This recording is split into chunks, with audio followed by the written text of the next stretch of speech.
Before we get started, I'd just like to thank, first of all, the Friends of Ilsley Library, who very generously underwrite all our programming, including the First Wednesday series here. So without their support, we could not offer this program or any of our wonderful children's programs and adult programs. So if you're not yet a member, please consider joining the Friends.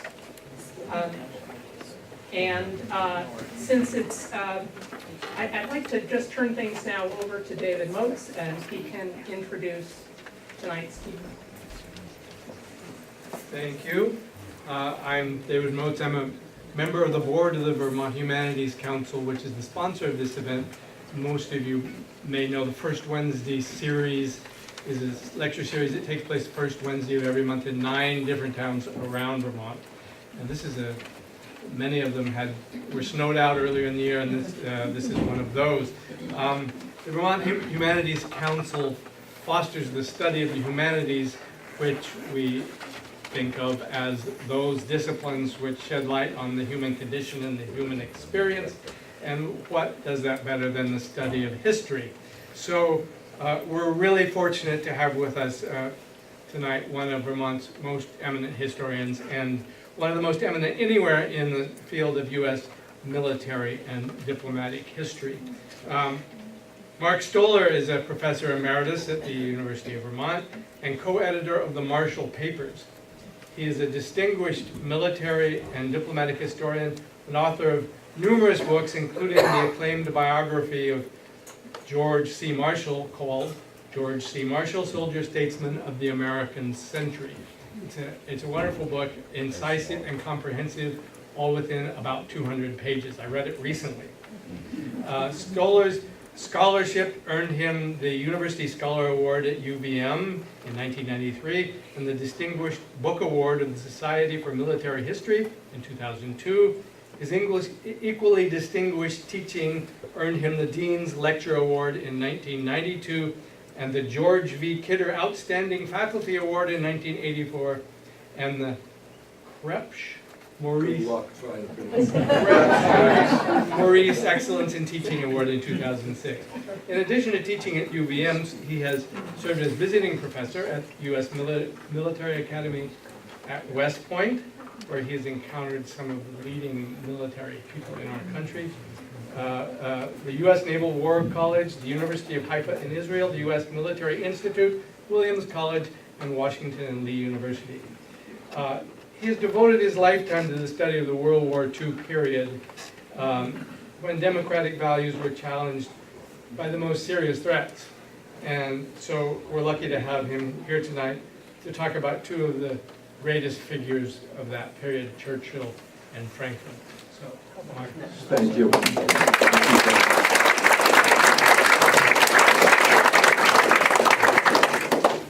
I am sorry for the lack of chairs. Can you all hear me? Yes. Okay, all right, here we go. Let's see. If I take off my jacket, it's going to be because it is indeed getting warm in here, and I hope no one will mind if I do that. But let me start. Our image of this incredible war was formed largely by Winston Churchill's award-winning 6-volume history of the war, which he published between 1948 and 1953. If you want to see just how much of an influence those books had, let me just read the title of each volume. The Gathering Storm, Their Finest Hour, The Grand Alliance, The Hinge of Fate, Closing the Ring, Triumph and Tragedy. What Churchill did in those volumes was to give us a very detailed and personal history of what he labeled, quote, the special relationship between Britain and the United States during the war, and his own very special relationship and friendship with U.S. President Franklin D. Roosevelt. But with the declassification of almost all U.S. and British World War II documents decades after Churchill published this work, it became rather clear that what Churchill wrote in these volumes was far from a complete or objective history. Instead, it was really a very lengthy memoir motivated by political factors which masqueraded as a history. And Churchill knew it. History, he said, will bear me out, particularly as I shall write that history myself. He also said to one of his aides, this is not history, this is my case. And that is what a memoir always is. We didn't treat it as that because we had few other documents, 1948, 49, 50, 51, 52, 53, with which to compare what he wrote. And no one could write the way he wrote.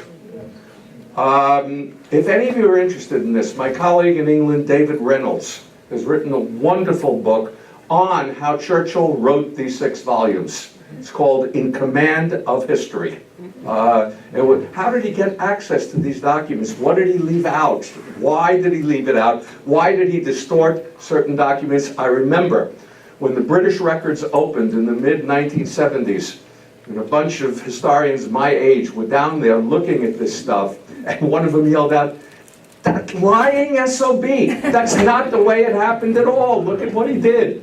All right, so what am I going to do here? I'm going to try to examine what we now know about the origins and development of the personal relationship between these two extraordinary men, and the role that that relationship played in the creation and functioning of the Anglo-US alliance. Now Churchill was accurate in many ways, but not in all ways, as we will see.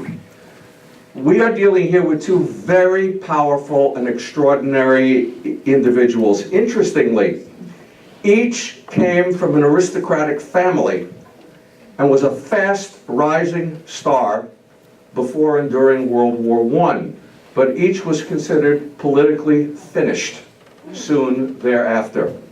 Roosevelt, because of his polio and the ensuing paralysis in 1921 at the age of 39. Churchill, for numerous reasons. One, he kept shifting parties. First he did it in 1904 from the Conservative Party to the Liberal Party, and then, 1904, and then in 1925 back to the Conservative Party. But that was, his sins went beyond that as far as the political establishment was concerned. He was opposed to the independence of India in the 1930s. He opposed the abdication of the king in the 1930s, and he opposed appeasement. He also had a reputation of being an alcoholic, which was probably true. A functioning alcoholic. C.P. Snow once quipped that Churchill could not be an alcoholic, quote, because no alcoholic could drink that much. Warren Kimball, who has edited the Roosevelt-Churchill correspondence, calls him alcohol dependent, starting with whiskey and soda in the morning when he woke up and going on the whole day. But these two men are finished, and yet each of them reemerges phoenix-like. Roosevelt first as the governor of New York, and then as president in 1933. Churchill in 1939 comes back into the cabinet as First Lord of the Admiralty with the failure of the appeasement policy and the start of World War II. Then, in May of 1940, he becomes Prime Minister. Now, the two had actually met during World War I, once, in London. Roosevelt was the Assistant Secretary of the Navy at the time. He remembered the meeting, but in negative terms, referred to Churchill as a stinker. Churchill did not remember it at all, which did not make Roosevelt very happy later on.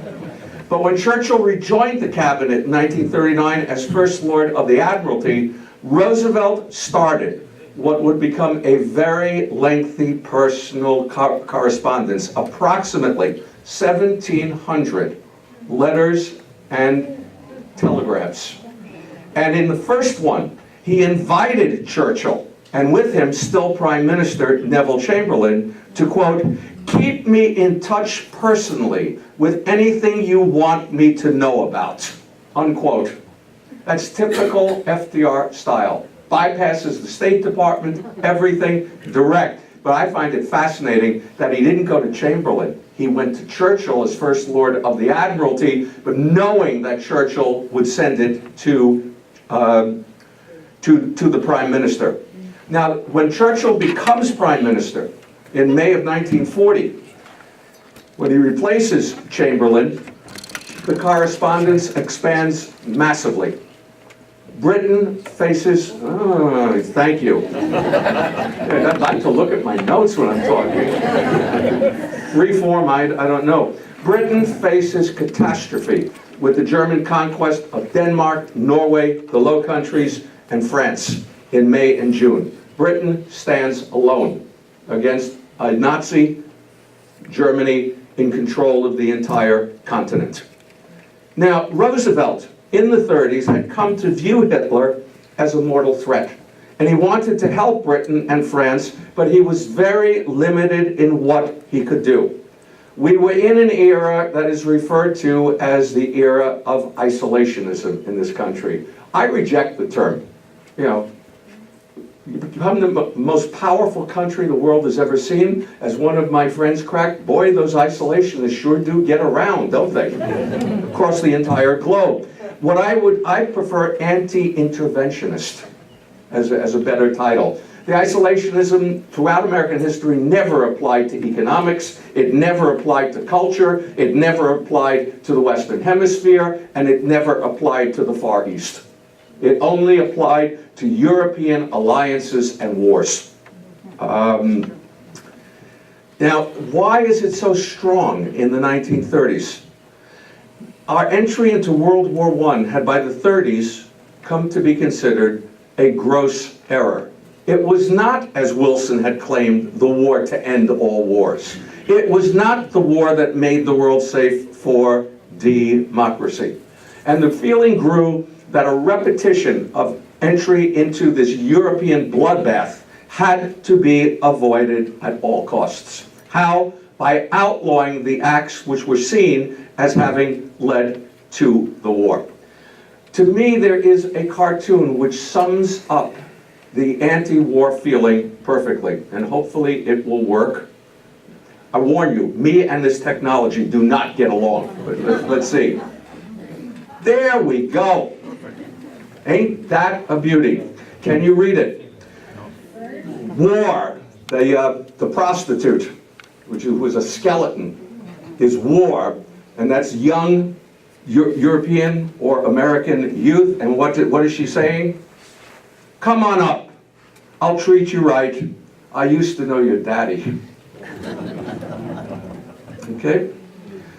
Congress consequently passed a series of neutrality acts between 1935 and 1939, outlawing the sale of arms to belligerents, loans to belligerents, travel on belligerent ships, and any trade in U.S. merchant ships.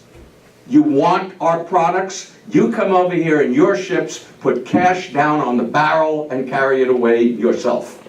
Cash and carry. Roosevelt disliked these, but he signed them because he didn't want to lose the support of these people in Congress who were in favor of his New Deal measures. The New Deal came first. He did try to get the arms embargo lifted, and once war broke out, he was able to do that so that Britain and France could buy arms and ammunition, but on the same cash and carry basis. There's a dramatic shift in public opinion with the fall of France and the fact that Britain now stands alone. I'm interested, just curious, how many of you have seen Darkest Hour, the movie? Okay. It is, I love it and hate it at the same time. It shows you appeasement was not dead. It's absolutely accurate. Churchill had to fight off all those who said, we are finished, we have lost. But in my opinion, the second half, that scene of Churchill go, pure Hollywood schlock. Except, they're absolutely What right. scene? Pardon? The subway? The subway scene, yeah. And a few of the others that they put in for dramatic effect. But I love the way they ended it. Churchill did mobilize the English language as a weapon of war. And let me give you a few examples of it. The soaring rhetoric of blood, toil, tears, and sweat. Finest hour. But the truth is, and Churchill knows it, that the only real hope is American aid and eventual intervention. And let me just quote to you from that famous "We will fight on the beaches" speech on June 4th.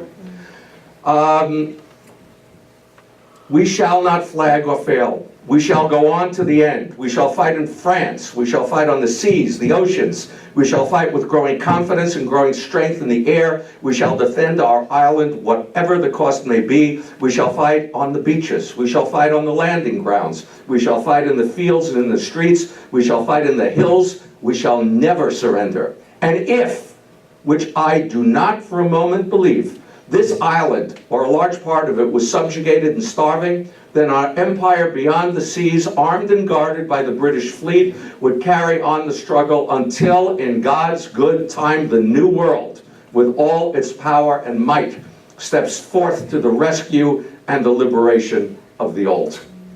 There it is. That is exactly his policy. Public opinion is shifting dramatically. The idea of staying out had been based on France is not going to fall. You'll have another bloodbath in the trenches where 10 million died, which,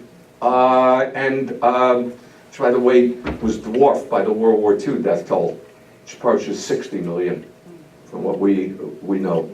But you get public opinion and Roosevelt in his behavior pushing for aid to Britain. On June 10th in Charlottesville, Roosevelt denounces Italy for entering the war, and he also denounces isolationism within the country. He creates a bipartisan cabinet. He puts internationalist Republicans into the positions of Secretary of Navy and Secretary of War. You get the first $1 billion defense bills during that summer. In fact, a 500% increase in defense spending during the spring and summer, and the first peacetime draft in all of U.S. history. But now there's conflict. Okay, we are mobilizing, we are preparing for something terrible, but what? A major argument now ensues with Roosevelt's own Army and Navy chiefs, as well as Congress, over whether to sell any of this new war material that you are making to Great Britain or keep it for the defense of the United States on the grounds that Britain is doomed. Army Chief of Staff George Marshall, one of his aides, put it very nicely when he said, if we were to sell these guns and ammunition to the British and then were found to be lacking it for our own defense, you and I might be found hanging from the nearest lamppost, whether it would be the Germans or the American people who would hang you. They're playing for all the marbles here, and they know it. Roosevelt insists Britain will survive and should be helped, and he fights with the Army and Navy chiefs throughout 1940 and 1941. In September, he swaps 50 overage warships for British base sites in the Western Hemisphere and gets the Chief of Staff, Chief of Naval Operations to say that this is a net strategic gain for the United States. But secretly, the Americans have terms which Churchill balks at. Promise of never to surrender or scuttle the British fleet, and a 99-year lease on these base sites. Churchill says, empires just don't bargain. To which the U.S. Attorney General replies, republics do. and if you want this aid, you're going to do this. 70% of the public supported the deal, but should we enter the war? Only 5% said yes. That is the opinion that you have to deal with. And Roosevelt will not go beyond this because he is running for an unprecedented third term and famously says, your boys are not going to be sent off to fight in foreign wars. With his election to a third term, however, Churchill decides it's time to level with Roosevelt, at least to an extent, as to just how bad the situation is, and try to get the United States into the war. He called what followed the most carefully prepared of all his messages to Roosevelt and, quote, the most important I ever wrote. What does he say? This is the fall of 1940. We're running out of money to purchase war materials, and we're running out of the shipping to get that material across the submarine-infested waters. What he asks for are loans, merchant ships, and naval escorts, as well as war material. Roosevelt says, no. That means going before Congress and asking for a repeal of the Neutrality Acts, which I won't get. So, what he decides to do is ignore all the issues except the money, by removing what he labels at a press conference, the silly, foolish, old dollar sign.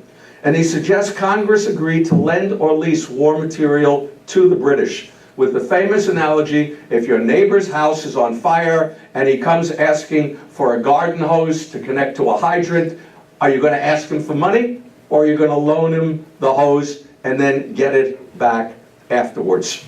And he says in a fireside chat that the United States should become the arsenal of democracy. That Britain is the first line of defense of the United States, and that Lend-Lease is a way to avoid entry into war by keeping the British fighting.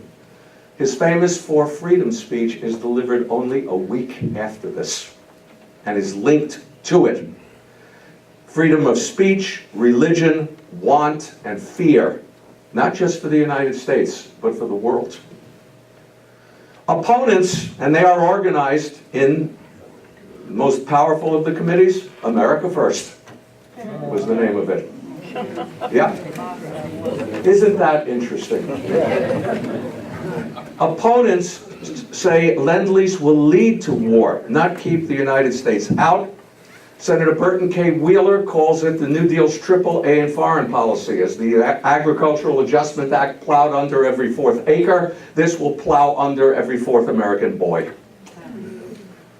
Senator Robert Taft of Ohio compared war material to chewing gum. After it's been used, do you really want it back?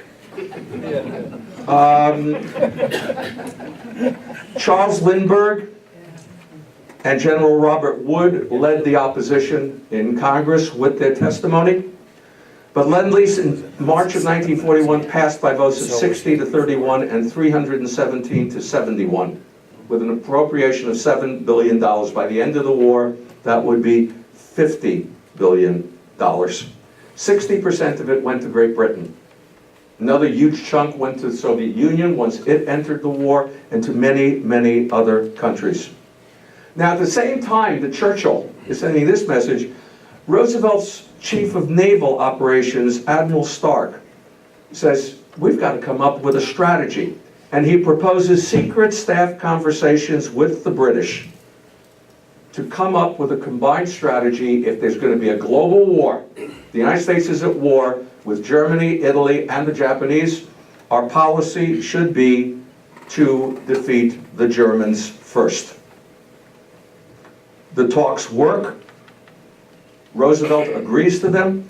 Churchill agrees. There was some conflict over what the British wanted the Americans to do, like defend Singapore. And the Americans said, over our dead bodies are we going to protect parts of your empire with our blood. The result will be an agreement in March, ABC 1, if the United States enters the war to fight together, Germany first. You get the Rainbow Five war plan at the same time.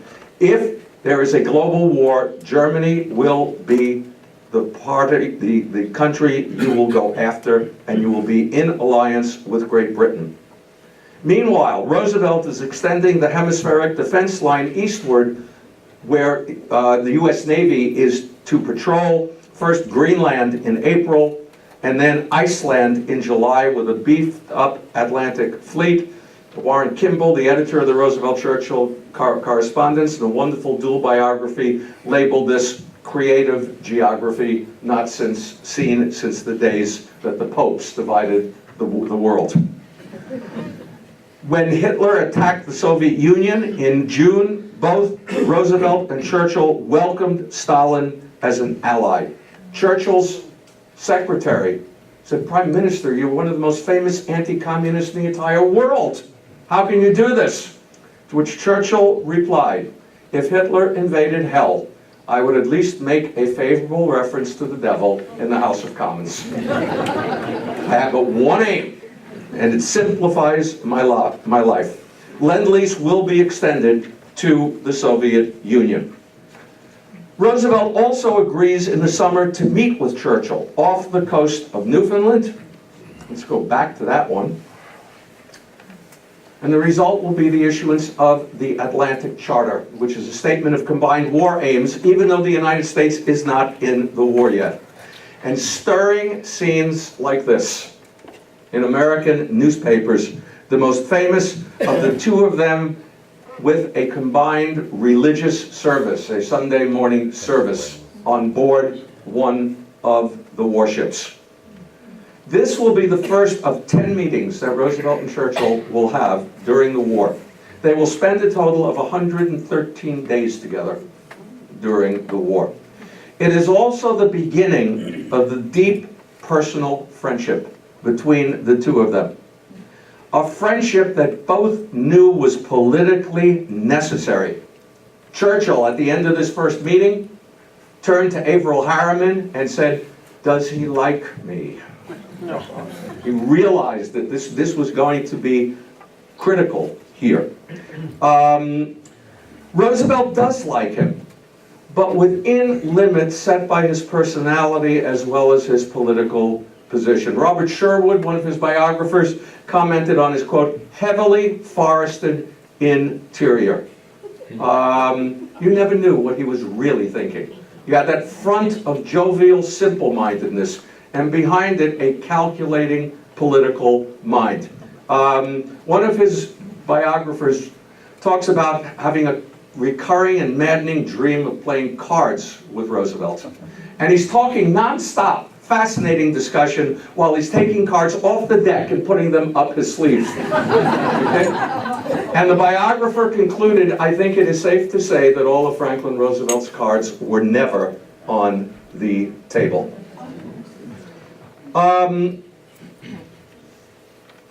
Churchill returned disappointed in the meeting. He had wanted to get a declaration of war, and he didn't get it. Roosevelt was still fearful of the Congress for good reason, extending the original draftee's term of service beyond the original 12 months, passed by one vote in the House of Representatives while this conference was taking place. There are two ways to look at Roosevelt during this time period. One, his famous crack, quote, "It is a terrible thing to look over your shoulder when you're trying to lead and to find no one there." But the other side, the King of England, King George, who had met with Roosevelt, he had come to the United States, put it this way, "I have been struck," he wrote in June of 1941, "by the way you have led public opinion by allowing it to get ahead of you." That he had manipulated public opinion, he had read it, he knew that what the public was saying was not logical. Do you want England to survive? Yes.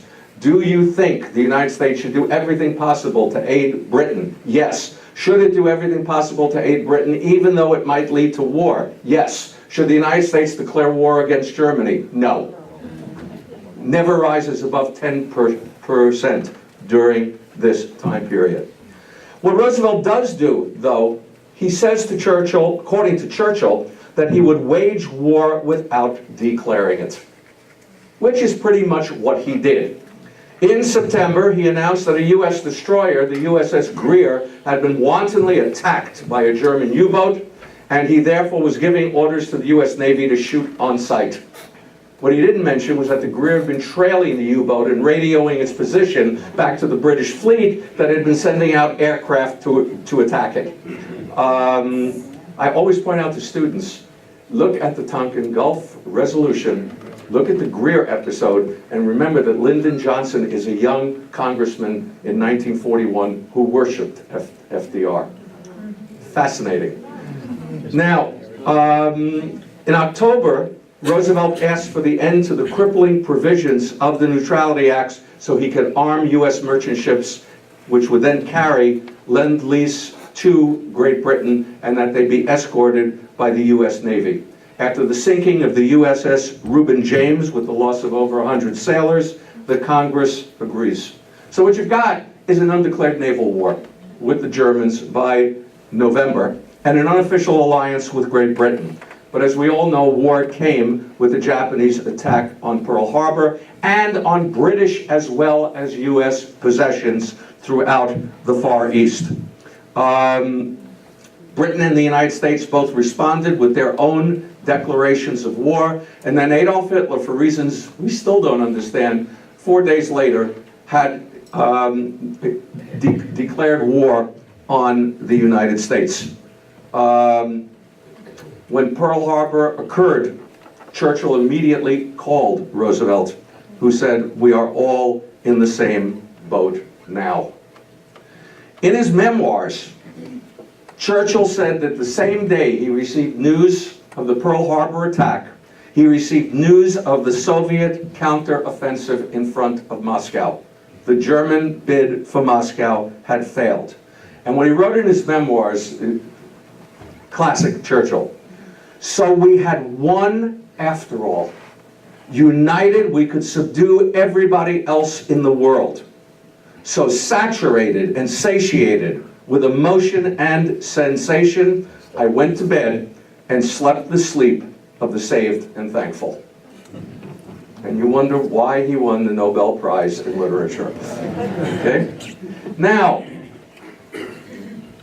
Churchill's fear, though, is that the Americans are not going to concentrate on Germany. They've been attacked by the Japanese.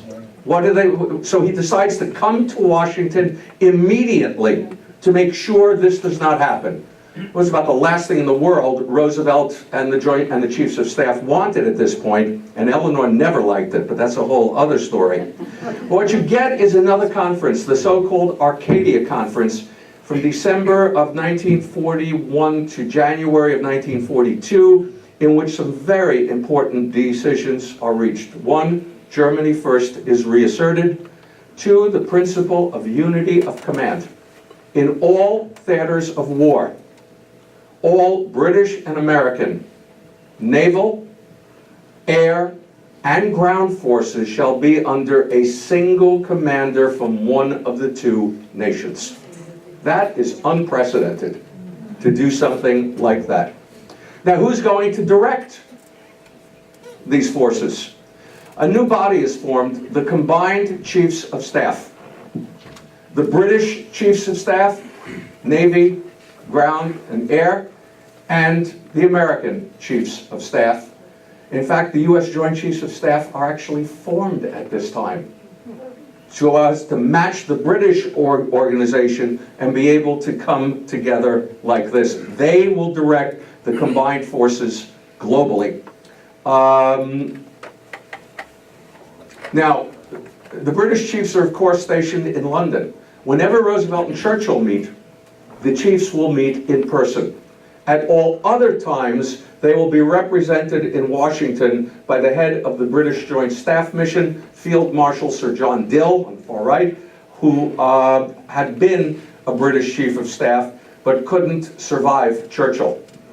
Churchill would wear people out, to put it mildly. And Dill and Marshall became very close friends, and it was a very important relationship during the war. Churchill also, you also get the creation of a large number of combined boards to run the war and to share secrets, including atomic research secrets and the highest level of intelligence. All of you know about Ultra, the Enigma machine, and there's an accord signed in 1943, all complete, total intelligence sharing, nothing held back. As one historian has written, how could these two nations ever go to war since each one knew the other's secrets at that point? Churchill will stay at the White House during the entire conference, and this is when the friendship is really established. Famous story, Roosevelt had a very informal White House, and he wheeled himself into Churchill's room one day as Churchill was getting out of the bathtub. And there is the Prime Minister in his birthday suit. And Roosevelt apologizes, starts wheeling himself out, and Churchill supposedly said, "Please, Mr. President, stay.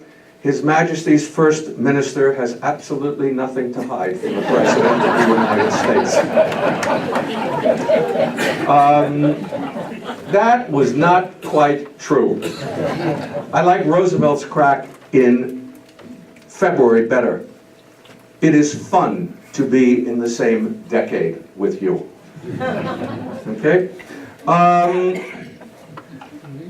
What was hidden? There are some very important differences between the two. Perhaps most importantly, combined strategy against Germany.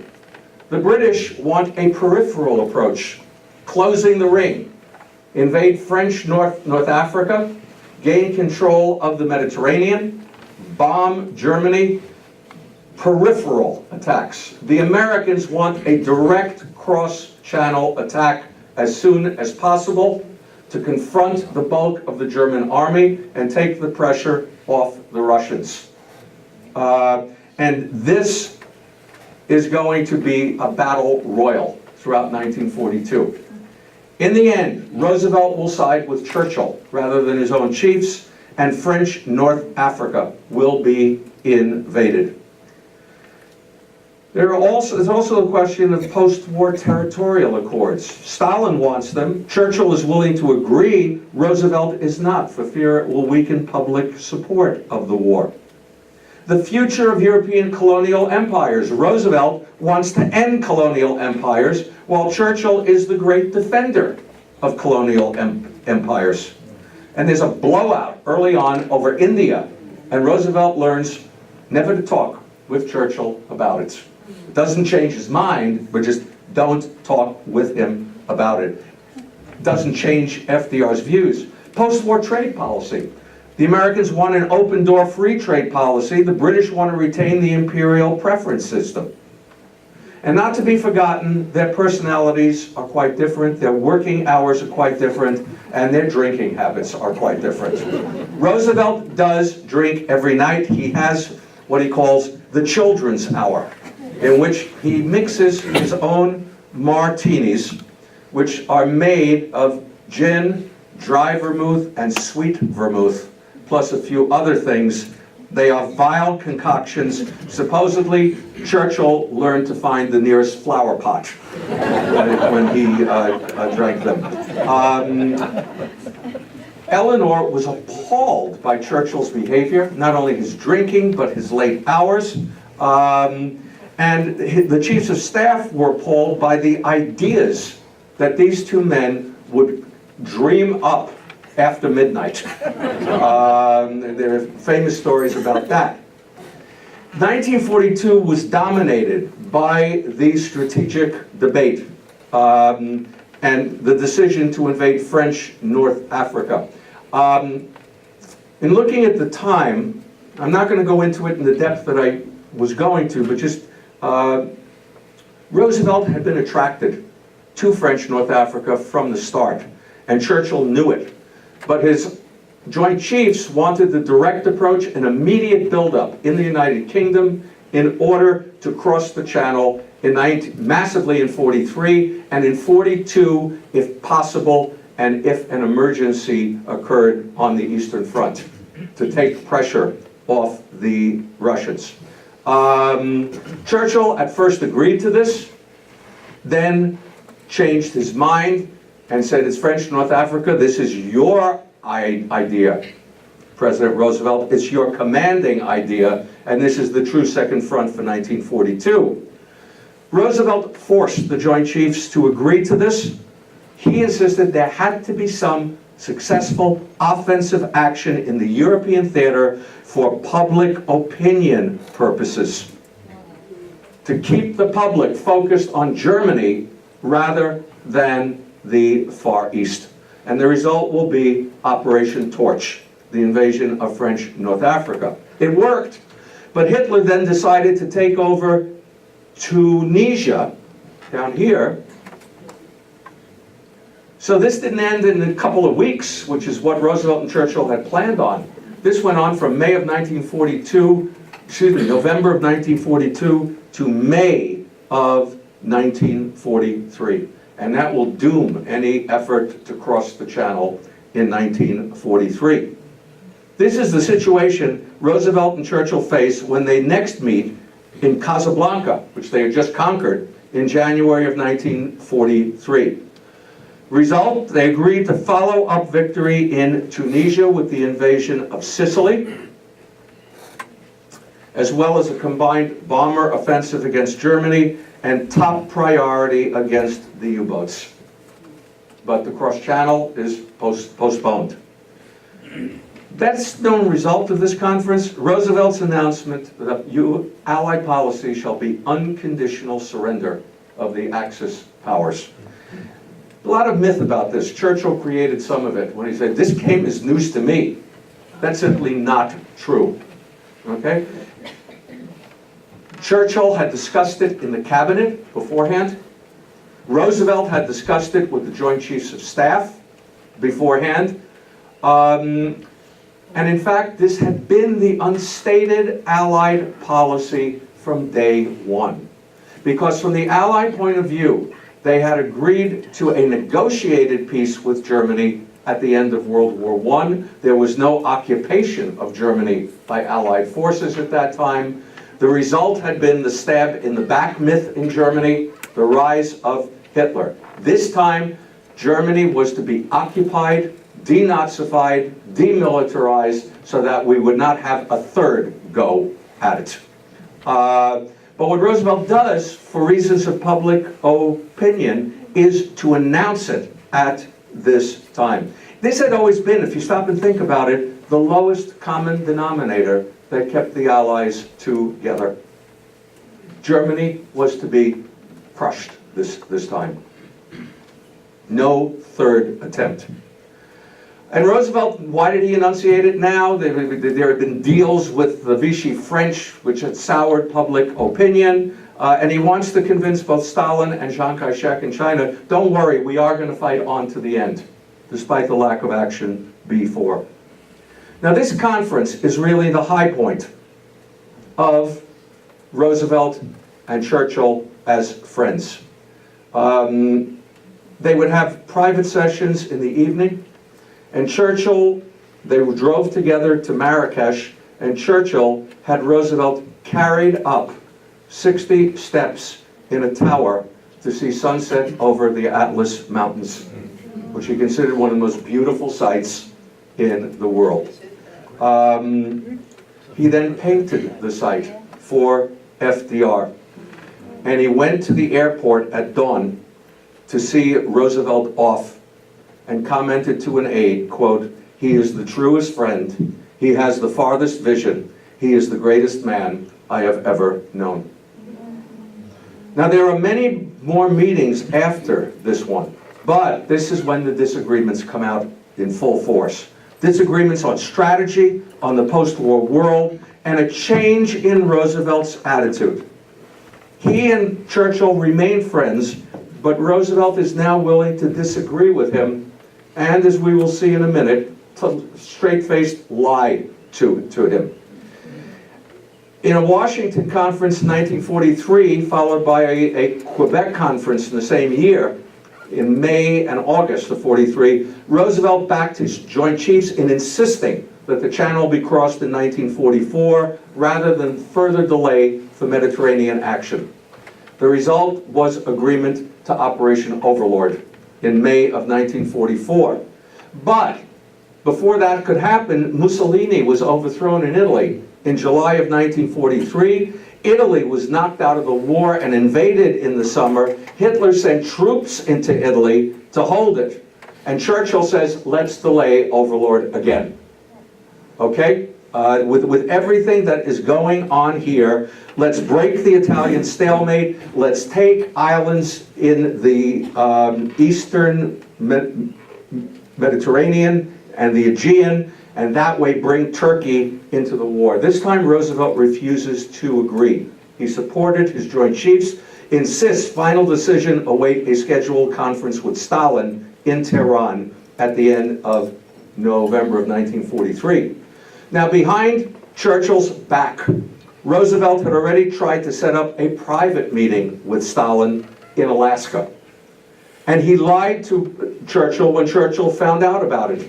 Now the meeting never took place because of Stalin's furious anger over the postponement of the Second Front from 1943 to 1944. And this is the point at which separate peace rumors begin to float in the air. But with the reassertion of the Overlord promise, Stalin agrees to meet in Tehran. Churchill insists we've got to meet first in Cairo.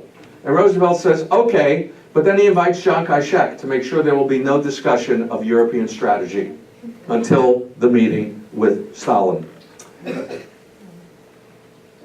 And at the Tehran conference, Roosevelt and Stalin reject Churchill's pleas and insist on Overlord on time. Churchill would later comment that for the first time he understood what a small power Britain was. There I stood, on one side of me the great Russian bear, paws outstretched, and on the other side the great American buffalo. And in between was poor little me, the poor little English donkey, who was the only one who knew the right way home.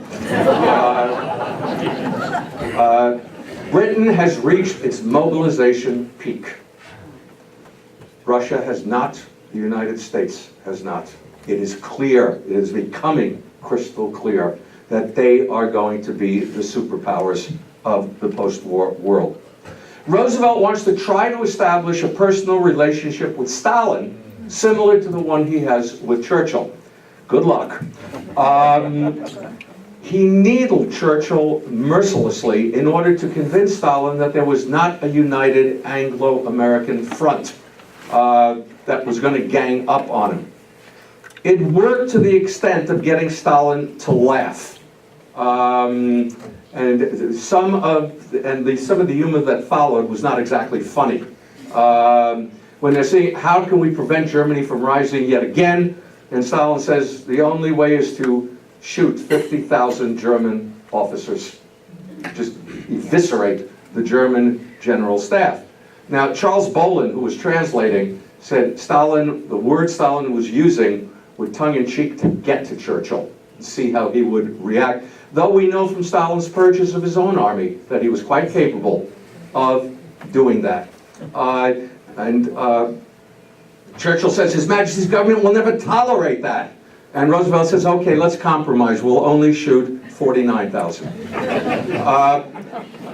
Why does Roosevelt do this? First of all, US and Soviet strategic ideas coincide at this point. They both want Overlord to take place. And they are well aware that their own power is rising. Further disagreements and divergence will occur in 1944. Overlord succeeds, but then Eisenhower and Montgomery will argue on the broad versus narrow front strategy in Europe. I won't get into that.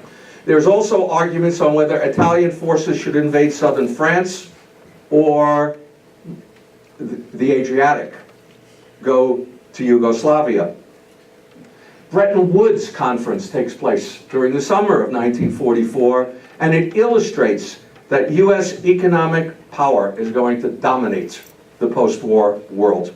And in fact, that is a system that has lasted up until very recently. Maybe yesterday. The American insistence on British abandonment of the imperial preference system and really using Lend-Lease as a club in this regard. Lend-Lease is supposed to end when Germany surrenders. Britain wants it to continue until Japan surrenders. And the answer is you give up imperial preference, and we might do that. At the Second Quebec Conference, Churchill finally says, what do you want me to do? Get down on my knees and beg like your dog Fala? But Churchill is not above lying too. On his own, he turns to Stalin when he cannot get what he wants from FDR. And he flies to Moscow, and I will just quote to you a piece of what happened. I said, let us settle about our affairs in the Balkans. Your armies are in Romania and Bulgaria. We have missions and agents there. Don't let's get at cross purposes in small ways. As far as Britain and Russia are concerned, how would it do for you to have 90% predominance in Romania, for us to have 90% of the say in Greece, and we go 50-50 in Yugoslavia? While this was being translated, I wrote it out on a half sheet of paper, pushed it across to Stalin, who had by then heard the translation. There was a slight pause. Then he took his blue pencil and made a large tick upon it and passed it back to us. It was all settled in no more time than it takes to set down. After this, there was a long silence. The pencil paper lay in the center of the table. At length I said, might it not be thought rather cynical if it seemed we had disposed of these issues so fateful to millions of people in such an offhanded manner? Let's burn the paper. Stalin responded, no, you keep it. With this, Roosevelt is aware there must be another Big Three conference. The result will be the most notorious conference of the war, the Yalta Conference. This is filled with so many myths, I would need an entire lecture to go through them. There is one that is not a myth. Look at how Roosevelt has changed. That is in the space of just over 1 year. He is dying. There is no question about it. But there is no change in his behavior at this conference and no giveaways. Roosevelt did not give up a square inch of territory occupied by American troops in February of 1945.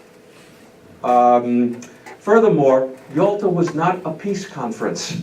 It was a war conference on how to end the war and to see if the Allies could compromise their post-war differences sufficiently to have a peace conference and keep the alliance together with the primary purpose of keeping Germany and Japan down so that they couldn't start this again. Stalin got what he wanted on Poland because his army occupied Poland. Churchill said, we went to war for Poland. It's a matter of honor for us. Stalin says it's a matter of honor and security for us. This is the invasion route that has been taken in the 20th century twice by Germany. He said, he points out, I believe, also once by Poland in the Russo-Polish War at the end of World War I. But Roosevelt got what he wanted too, in terms of the United Nations, and deeply desired Soviet entry into the war against Japan 2 to 3 months after the surrender of Germany. Now critics say, we didn't need that, we had the atomic bomb. There was no atomic bomb in February of 1945. There was not even a test until July of 1945. And you had this is the most advanced physics in the world, but is it going to work? Nobody knows. All three also agreed to the military occupation of Germany and the Declaration on Liberated Europe. Did Roosevelt backed away on Poland? Stalin backed away on the UN and on the terms for Soviet entry. Roosevelt also backed away from decolonization at this point. And people say, was there appeasement at Yalta? I'm on a one-man crusade to rescue that word. Appeasement is one of the oldest principles in diplomatic behavior. It is also one of the oldest principles in human behavior. When was the last time you appeased a member of your own family? When was the last time one of them appeased you? It got a dirty name by the misapplication of it during the 1930s. But you don't, and in this conference, all three are appeasing each other because that's what allies do to make the alliance work. The agreements break down almost immediately after the Yalta Conference, especially over Poland. Roosevelt will die on April 12th of a massive cerebral hemorrhage, saying, "I have this terrific headache," and those are his last words. His last letters, fascinating. To Stalin, he writes, when Stalin accuses him of trying to make a separate peace with the Germans, he writes, "I cannot avoid a feeling of bitter resentment towards your informers, whoever they are, for such vile misrepresentations of my actions or those of my trusted subordinates." That's not very diplomatic, okay? Then he writes to Churchill on April 11th, "I would minimize the general Soviet problem as much as possible because these problems in one form or another seem to arise every day, and most of them straighten themselves out. We must be firm, however, and our course thus far is correct." What he would have done, we will never know. And that, of course, is the end of the friendship. What do we make of it? Clearly, I would argue, it was vital to victory in World War II and the formation of the special relationship that continued throughout the Cold War era. But it was not only a Roosevelt-Churchill friendship. There were many other friendships that formed between British and American high-ranking individuals. Furthermore, the relationship between Churchill and Roosevelt was based not on friendship alone, but on politics and friendship. And it was not a relationship of equals. Churchill was the supplicant in 1940 and 41, and Roosevelt agreeable to the extent he believed he could get public and congressional opinion to support him. In early 1942 and early 1943, that's the closest to a relationship of equals and on the same page, as together they create a structure for an unprecedented cooperation during the war and overrule their own chiefs of staff on action in 1942. From mid-1943 to the end of the war, you see British decline and Soviet and American ascendancy, and that is going to affect Roosevelt's behavior. Personally, I would conclude that the relationship, the friendship was never equal personality-wise. Churchill loved Roosevelt. I don't know if Roosevelt was really capable of loving anybody. That front, of course, my friend.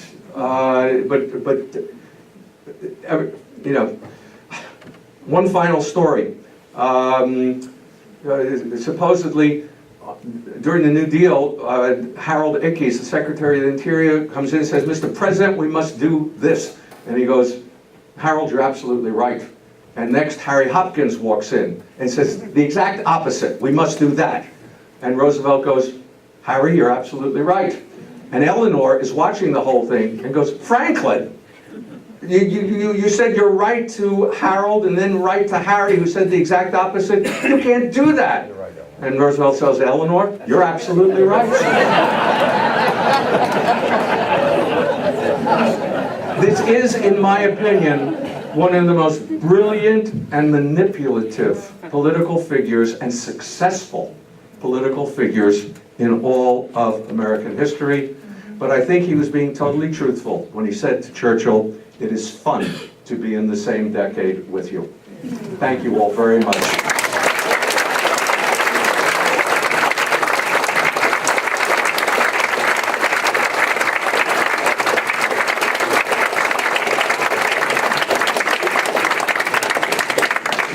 Thank you very much, and thank you, and it froze on this one when I wanted to, let's try this. No, totally frozen there. I'm just going to shut it and take questions from you. Yes, sir. And I am going to take this jacket off. It is warm in here. Yes, sir. In your estimation, when the three met, who would you say was by far the dominant figure at those meetings? At the two big three meetings, Tehran and Yalta, first one, it's hard to say if it was Stalin or FDR. My feeling is that it was FDR, and that he made common cause with Stalin for some good, serious reasons. At Yalta, I'll go against the grain again. It was equal. They each got some things that were very important to them. Ours gains from Roosevelt don't look great because of what happened afterwards. The atomic bomb, for example. But Soviet entry was something the Joint Chiefs said you had to get. The UN, Roosevelt's great hope was that the Big Three alliance would continue into the post-war era with China. The four policemen would police the world and prevent any Japanese or German aggression or aggression by anyone else. That, of course, did not happen. Do you blame Roosevelt for the coming of the Cold War? I don't think so. I don't think so. I think, and was the Cold War inevitable? I am always asked that. I once asked on an exam question, was the War of 1812 inevitable? And one smart-ass student wrote, no. And then said, because no event in history is inevitable. And then, I would have had to have given him a high grade. He was absolutely right.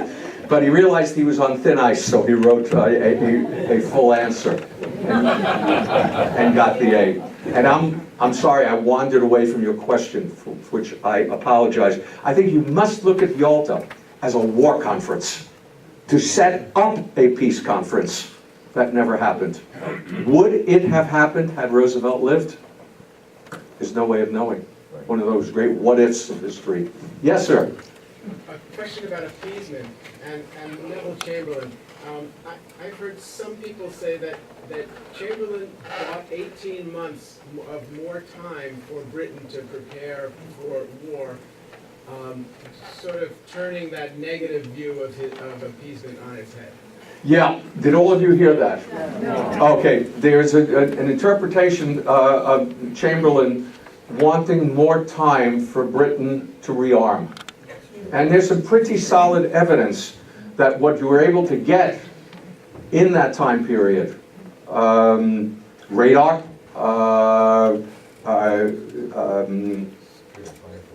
fighter planes in larger numbers, but it also gave Germany more time to rearm. And the Munich conference, Hitler gains the Skoda munitions works in Czechoslovakia, which I believe enables him, and don't hold me to this, but I think it enabled him to double the number of panzer divisions that he was able to throw first into Poland and then into France. So you have to weigh it on both sides. There were gains for the British, but also tremendous gains for the Germans. And you gave away a country. You actually gave away two countries if you want to include Austria and the takeover of Austria in 1938. Appeasement, okay, the problem with appeasement, the cliche is, the problem is Hitler could not be appeased. There was no end to what he wanted. And also, you use appeasement if you're in an alliance or you're in a family, you're in a close relationship where there will be a give and take. Chamberlain thought that Hitler was a reasonable man and that he thought the same way Chamberlain did. Chamberlain was a businessman and he thought Hitler was a businessman. He was not. Stalin made the same error. Stalin thought that Hitler thought in economic terms and wouldn't dare attack me. Look at everything I'm giving him. Hitler didn't think in economic terms. He thought in racial terms.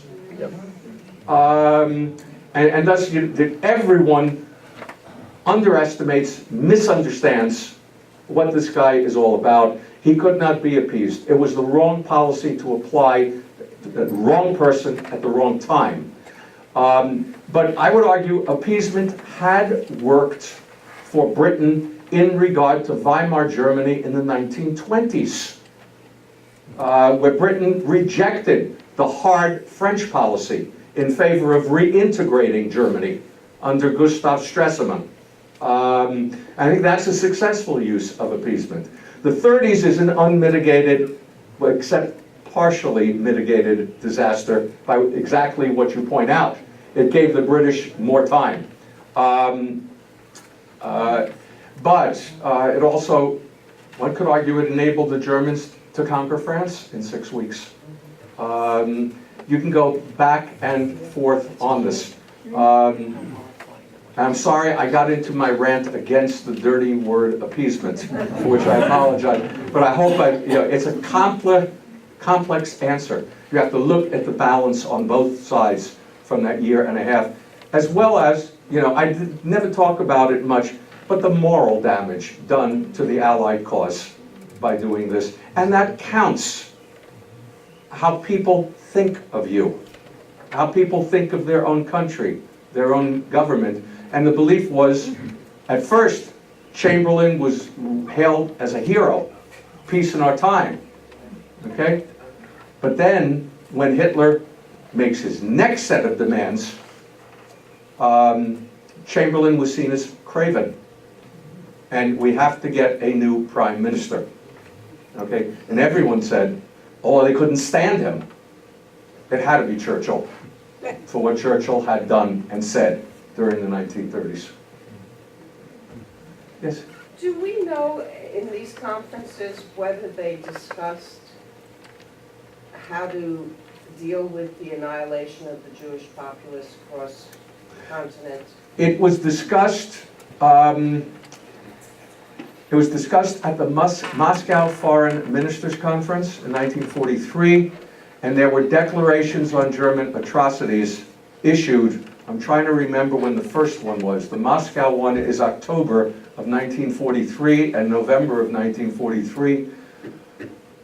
I think there is an earlier one, but that being said, there is no full discussion of what was known by the end of 1942. There are multiple reasons why there was no full, open discussion of it, and there are numerous factors that are cited. Okay, what is if anybody is interested in this, there is an excellent book called I just forgot the name of the author, and I know him well. This is what happens with age. Roosevelt and the Jews, Richard Brightman. And that's probably the last, not the last word, but the best word at this stage. And he notes that Roosevelt, you have to look at what Roosevelt's priorities were in each time period for what he did and what he didn't do.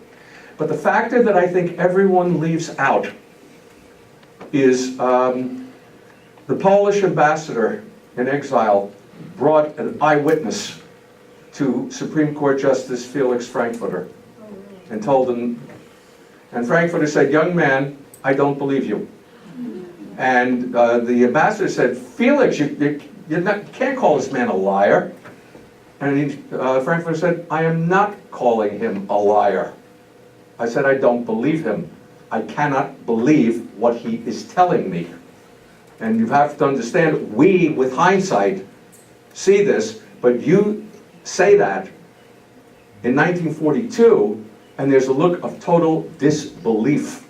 And there's also a fear of, here we go again, because British propaganda in World War I to get the US into the war had been that the Germans were bayoneting Belgian babies, raping Belgian nuns, and there was a belief, oh, here they go again. Here they go again. It's not believable. So there are statements, there is not, to my knowledge, in either Big Three conference talk, but there is some discussion in the Churchill-Roosevelt meetings. In Churchill's book, he makes a case that it would have been a military disaster for England and the United States to invade France in 1943. And his impression is that the United States people just didn't know what they were dealing with. Yeah, yes. Do you agree with that? It's funny that you asked that. Many, many years ago, I was at a conference and discussing the 42 plan. And a British journalist said, "When did you Americans begin to take the German army seriously?" To which I flippantly replied, "Oh, around the time of Kasserine Pass, February of 1943, when Rommel severely bloodied the Americans." The British view all along was the Americans are green, they don't know what they are up against here. The American view was that the British were shell-shocked, that they had been beaten by the Germans so many times that they were fearful, and realized the British had been thrown off the continent 3 times in 1940-41. Not just Dunkirk, Norway before Dunkirk, and Greece in 1941. And they were not about to do it again. The American point of view to land in 42 was to prevent the Soviet collapse.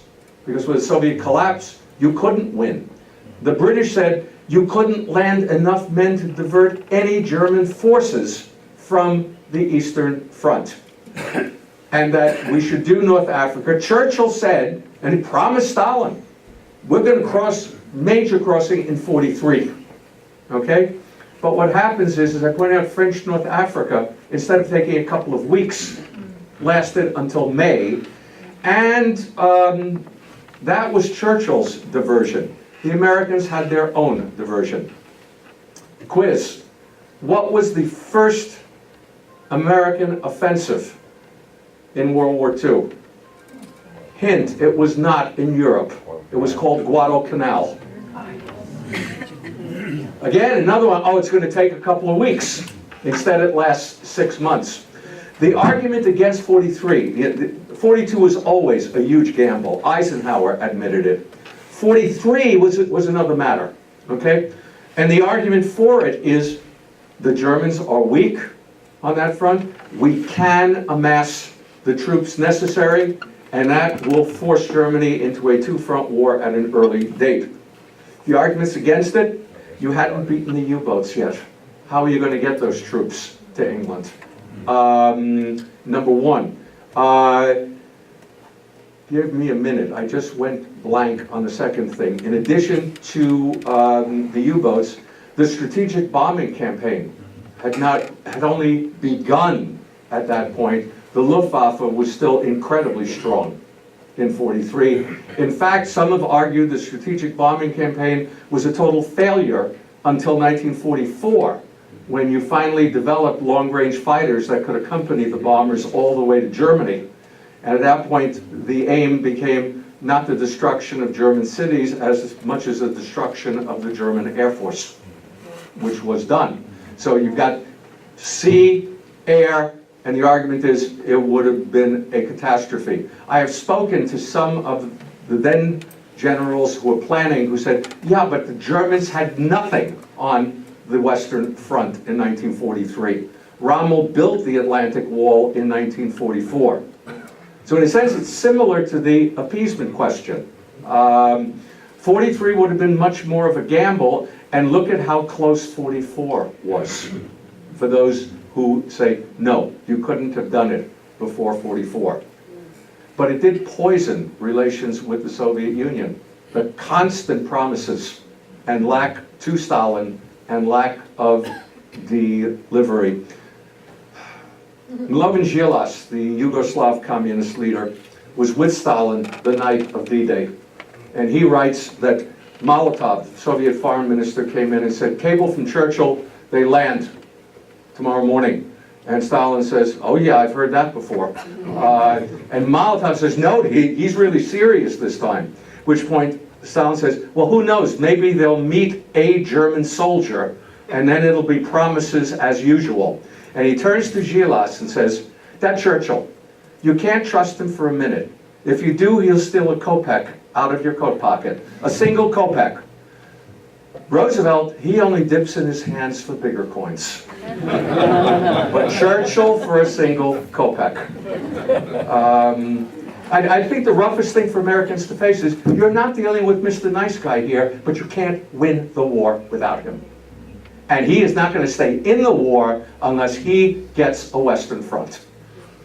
You wouldn't have stayed in the war either. He thinks that Churchill's aim is simply to let the Germans and Russians bleed each other to death. No evidence of that, but accept the results. Okay?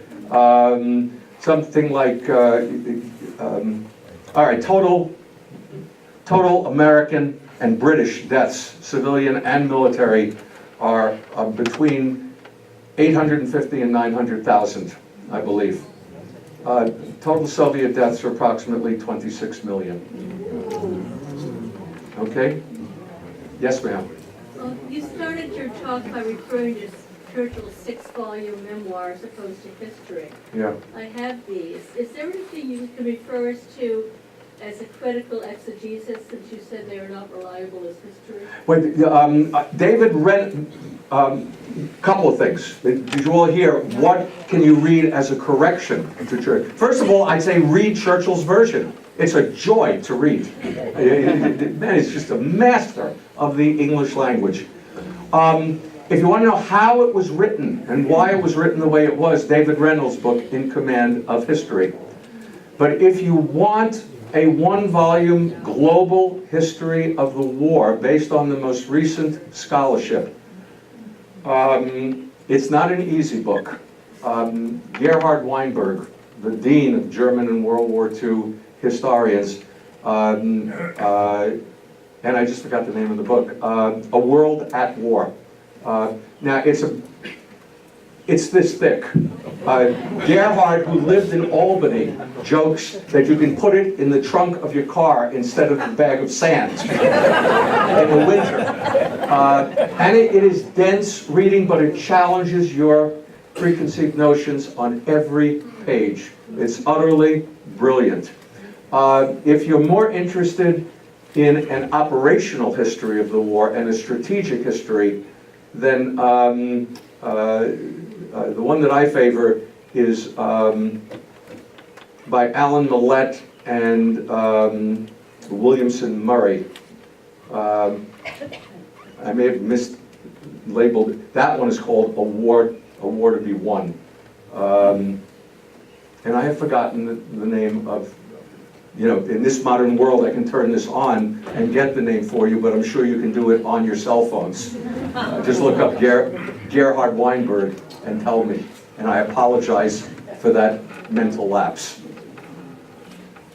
George. Mark, at the end of the war, the great surprise was that Eisenhower did not go to Berlin. Could you sketch in a little bit as to how this decision was made? Repeat the question. Yes.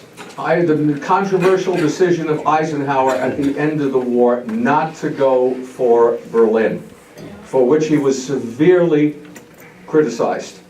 Okay? There were about 4 or 5 different reasons. Up until near the end, he was determined to go for Berlin, and it said so on multiple occasions, and then changed his mind. The factors that were involved were, first of all, fear. There were intelligence reports that Hitler was going to escape into the Bavarian mountains and conduct guerrilla warfare. And these were wrong, but they were seriously believed at the time. And he wanted to prevent that, to cut it off. Okay? 2, he was already into the Soviet zone, the agreed zone of occupation within Germany. Berlin was totally within the Soviet zone. And the Soviets made clear, well, if you're going to go for Berlin and Prague, maybe we'll go for Denmark before you do.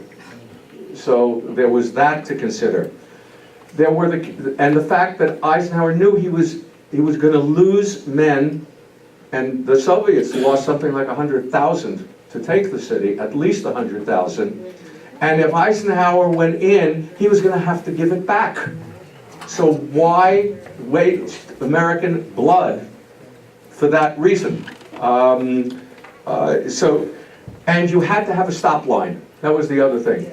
Here you have got these two massive forces, the Anglo-American French armies in the west, the Soviet army in the east, and they are going full speed. And what will happen if there's not an agreement as to where they stop? You are going to have massive casualties, and it could critically hurt the alliance. So for all those reasons, Eisenhower decides not to go for Berlin. And by this point, Truman is president, and he backs Eisenhower in that decision. And the Americans get their zone in Berlin, as do the British and the French, without the loss of a single American life.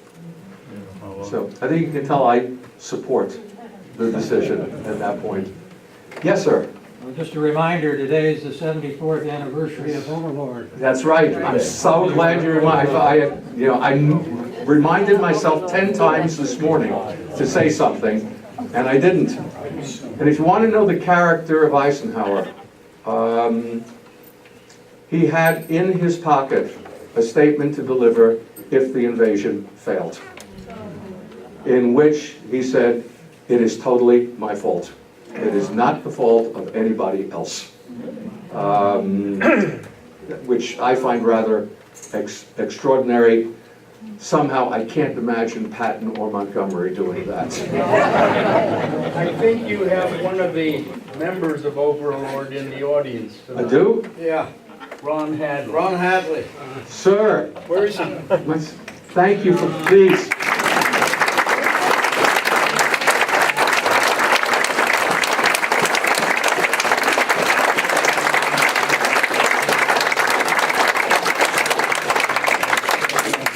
I'll tell you, it wasn't fun being in the third wave of Omaha Beach. Oh my God, no. But I was in the Navy, fortunately, and I could, after I let the men out on the beach, I could turn around and go back to get a bit of photo. Excuse me. I do have a question. Yes, sir. After Normandy, we went down to the Mediterranean to invade southern France. Yes. Was it true that Churchill held up that invasion? We were told it was Churchill, because we waited for over a week. I don't remember now. Let me repeat the question, and it's a very good one. After his work on Omaha, he went down to the Mediterranean to support the landings from Italy into southern France. It was originally named Operation Anvil, but that was so blatant and obvious as to what it was. Well, you got Overlord up here, and there's the Anvil, that they changed the name to Dragoon. And Churchill was muttering that he was being dragooned into the operation. He opposed it as much as he could. He didn't delay it. There were multiple reasons. It was originally supposed to be launched before Overlord to divert the Germans. Instead, it was launched a good month and a half, more than that, June, July, 2.5 months. July, August, Early August, yeah. Churchill tried to have it totally scrapped. He wanted to invade Yugoslavia and go up the gap I always mispronounce, the Ljubljana Gap, Ljubljana, yeah, up to Vienna, everyone who is expert in the field has said that would have been a nightmare, a disaster.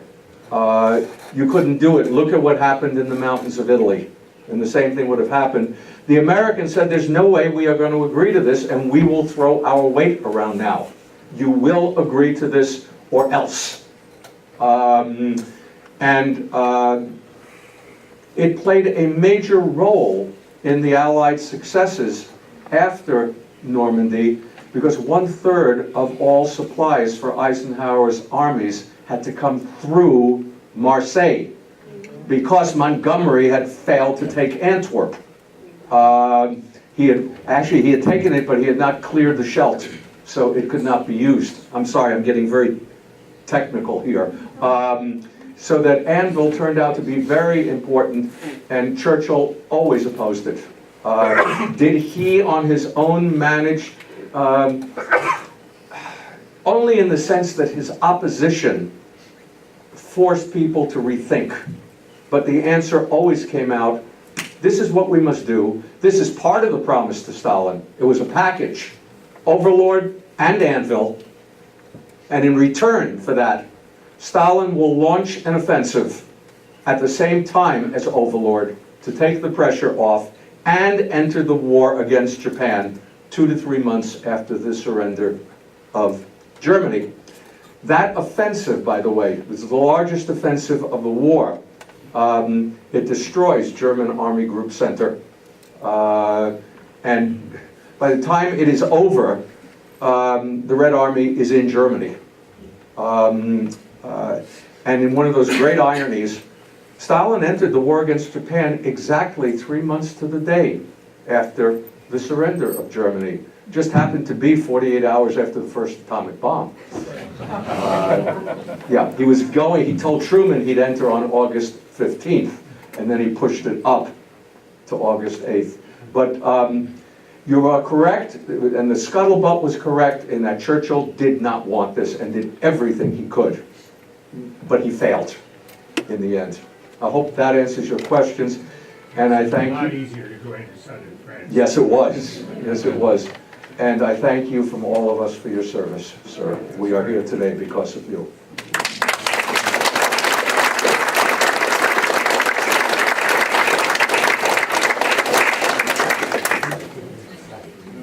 Shall we stop there? Okay. Thank you all very, very much.